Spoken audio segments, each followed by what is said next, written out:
Hello, so we're back with another video. For those of you who are new to our channel, welcome to Code Rhetoric with Tam Talk, where we talk about everything from coding to coding lifestyle, the remote coding lifestyle, as well as compliance. And I have my tea, I have my coconut and Texas chai. And if you're in the Texas area, check out HTO. It's the bomb. Yes. But anyway, so getting back to the reason for the video. So today I want to talk about the reasons why I chose to leave coding leadership. There are multiple reasons. There are some good reasons, and then there are some personal observations or personal reasons. And so I also was in coding leadership in different capacities at different times in my coding career. So each time there was a different reason for me not remaining or staying in that role. And so I'll start from the very beginning.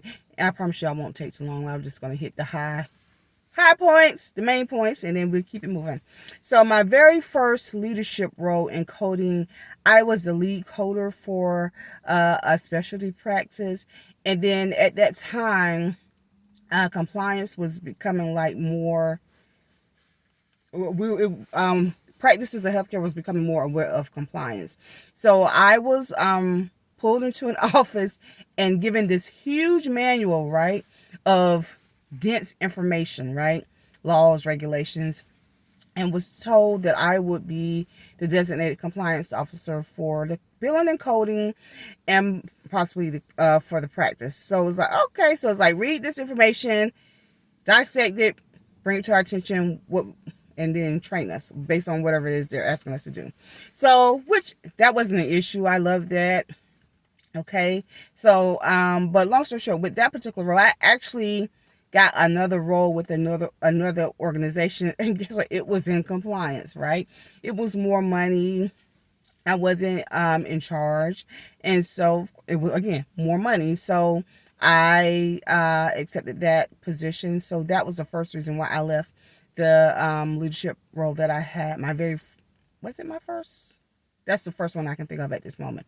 First leadership role. The next one that I had, I was, my title had changed so much, but long story short, I was in compliance. I was like the compliance manager. I was a revenue integrity manager. I was the coding and compliance manager. My title kept changing, but it was still the same role. And I think the title changed because more responsibilities. I'm just teasing. But I absolutely, positively love that role. I loved everything about that role. I love, at the time, I love meeting with the doctors and educating them. I love meeting with the executives. I loved everything about that. I love everything, the meetings, how everything flowed. I love my direct boss. We're still friends till this day. I love everything about that role. So the reason why I stepped away from that particular role was relocation. So at that time, my husband had accepted a job offer in a different state. So of course I had to resign. And at that time, during that time, being remote wasn't like a big thing or a common thing as it is today. So of course I had to resign. And then also I was pregnant. So I went ahead and just, ended the role. So that was the reason for that one. The next role that leadership role that I went into. So of course, like I said, I was expecting when I left that role. So I took some time away from working to, again, give birth to, care for my newborn, get my child to a certain age for childcare. And so I decided to go back into coding, but I wanted to come back in it in a different way. And which of course included flexibility. I wanted to have more time with my newborn, or well, all of my children, to be honest with you, but primarily my newborn. And so I wanted to teach coding. I wanted to get into a role where I can teach or educate individuals on how to code. And I actually did get a role. It was like a part-time role where I could have the day with my child, and it was like an evening position. So I would do like maybe 4 hours, maybe 3 nights a week during the weekday, providing education, which was great. That way it would save on childcare. I'd be home with my child or from my children when they got home from school. My spouse would be home by that time. Then I could go ahead and go and teach and network with other individuals outside of the home. And then during that time, I did start teaching. Then I received another offer to do some coding, right? So the reason why I ended the teaching role, although it wasn't too far from where I reside, it was, it was a little distance, but it wasn't too far. But the other role where I was just strictly going to be doing some general surgery coding, a multi-specialty coding, it was actually like down the street, right? And the salary amount, it was a little different. It was a little lower, but it was still worth what I was getting. I was getting time back, which again, the practice was down the street. So I resigned from teaching and I took on the role as a coder, just a multi-specialty surgery coder, what have you. And so how I ended up in this, I would say, supervisory role, and then compliance role at this particular organization was because the supervisor actually had resigned. So I was filling in temporarily until they were able to find someone to fill that role. Well, they didn't find anyone, so it became a permanent role for me. So I was the leader or coding supervisor for our coding department, and then our coding support staff as well. So I was a supervisor for that, for the coding department. And then we started infiltrating and, like I said, more compliance, which consisted of auditing, meeting with the providers, educating them on coding and things of that nature. So that became my role. And so again, while I almost say oversaw because it sounds so controlling, but as I managed the day-to-day of a coding department, I also was providing compliance services to the organization in the means of auditing the providers and then meeting with them one-on-one or even as a group to discuss findings as well as to provide education for those providers. Again, I love that role. Actually, I loved all the roles that I was fulfilling at these particular times. Because it provides flexibility. It allowed me to want to code, it allowed me to educate, it allowed me to share my knowledge and expertise of the medical coding and compliance industry with others and those who actually need it, which were the healthcare providers as well and the coders. So I fulfilled that role for a while, and then I actually there was a buy-in, whatever, where we merged with a bigger healthcare organization. So then I stepped down and I actually transitioned into a corporate compliance role. So I kind of stepped out of leadership and just became a corporate compliance auditor for that particular organization. And then from there, I left and went to another organization and worked as a multi-specialty coder with a background in compliance. And then, I've worked and then I re-enrolled back into school for myself and, did that, graduated, and then I relocated. Life happens, some things happen. I relocated to a different state. And then, let me go back. So when I went, prior to relocating to a different state, I obtained my credentials as an instructor. And then I was in a compliance role, corporate compliance role, was providing training and to other individuals. And so to coders, excuse me, training, education, audits and all that stuff to individuals. So coding individuals. I'm tongue tied. So once that was done, like I said, I received my credentials as an instructor through AAPC, and through that particular role,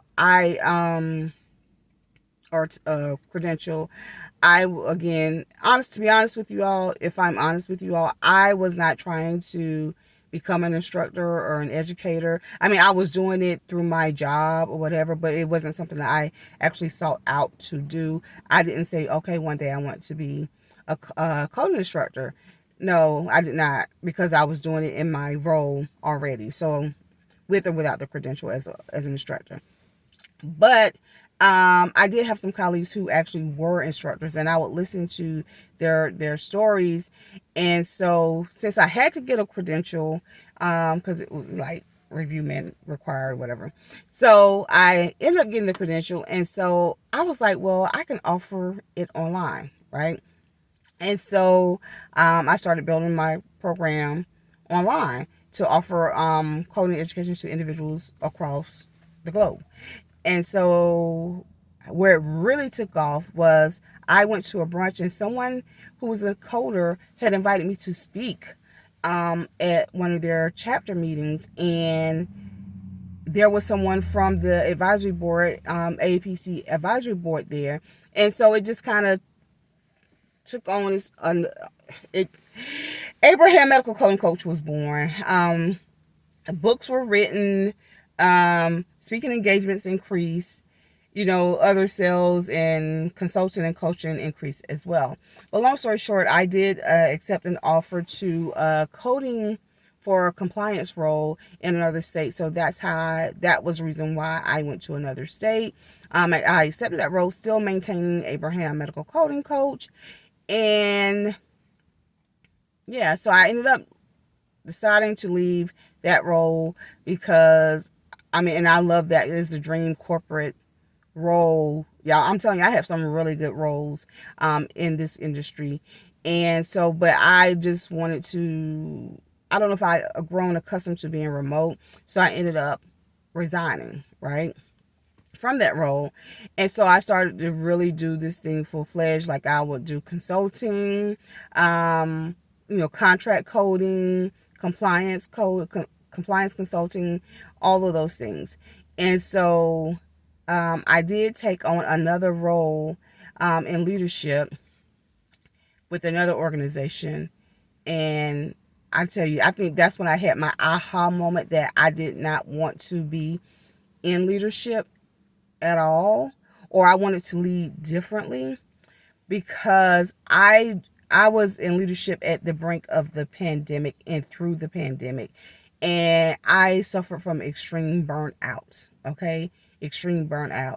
So I knew that I did not want to lead. I thought I wanted to be in leadership. I thought I wanted to supervise, manage, direct, based on my past experiences in leadership. I thought it was going to be the same, and it was not. And it confirmed or solidified for me that I did not want to be in leadership, or at least in that type of capacity, or leading that type of capacity. And I resigned. I put in my resignation. I was offered more money each time that I put in my resignation, and I was adamant, and I stood firm on my no, because I knew that I did not want to do that. I did not want to do that because, again, leadership or managing a team, whether it's in coding or in the food industry, whatever industry it is in, has changed from when I used to lead back in the day. And so I knew that that was something I did not want to do. I did not have an interest in it. I was burnt out. I could care less. I could care about titles. I could care less about all of that, right? But I still knew I had information and knowledge and wisdom to share with those in the industry. So therefore, again, I reverted back to Abraham Medical Coding Coach full time, where I can share my knowledge and my expertise and my wisdom with individuals interested in this industry, or those who are currently in the industry looking to maneuver themselves in this industry. Like I said, I have over 27, almost 30 plus years of experience in this medical coding industry, ranging from leadership down to, I don't want to say down, but to coding, just coding. And so I love it. I love being a consultant. I love being a contract coder. I love being an educator. I enjoy all of it. I enjoy the flexibility because it has the perfect work-life balance for me. I can still code. I can still educate. and I can still have time for my family and for my trips, for my trips. But so yeah, I love it. So that is the reason why I left coding leadership, because again, that last role again solidified or confirmed that that is not the role that I actually want to be in. Again, I was burnt out, and I just knew at that point I could care less about the titles, the positions, or whatever. I don't want that. The politics, and to be honest with you, um, this is just my perspective or my observation of leadership these days. And this is not about all the leaders in coding or whatever. I just feel like today's leaders are all about self. I said it. I just feel like the leaders are all about self-preservation. They do the bare minimum for their team in regards to ensuring that their team are top notch, that their team is evolving, that their team is growing. I just feel like they are all about themselves. And again, this is not all of leadership, but I do feel like there are some that who are all about themselves, and they're using their titles to network, to gain access to rooms that probably if they didn't have that title, they probably wouldn't have gained access to those rooms. So yeah, so that's just my thought. Take it or leave it. But yeah, so like I said, I'm an old school leader. I'm an old school manager. I'm an old school educator. I just want to lead differently. I want to lead where I'm in it, but I'm taking myself out of it, because I want to see those in the industry, those educators, or excuse me, coders win. I want to see them win. And again, I'm sharing my expertise, my wisdom, my knowledge, and I'm sharing it in a way in which I want to share it, in a conversational, less stress way, entertaining way, to those students who are coming up behind me, or even those who are already credentialed coding professionals coming up behind me. I'm showing them that there are ways that they can utilize their coding credential, whether they want to be coders or they want to evolve on the skill set or the knowledge that they were able to receive from becoming a coder, and to evolve into other capacities. So yeah, so I didn't expect it to go this long, but we did. So yeah, so that's why I decided to step down from coding leadership. And so on that note, I'm actually going to head in to do some work and yeah, drink my tea. So next time, toodles.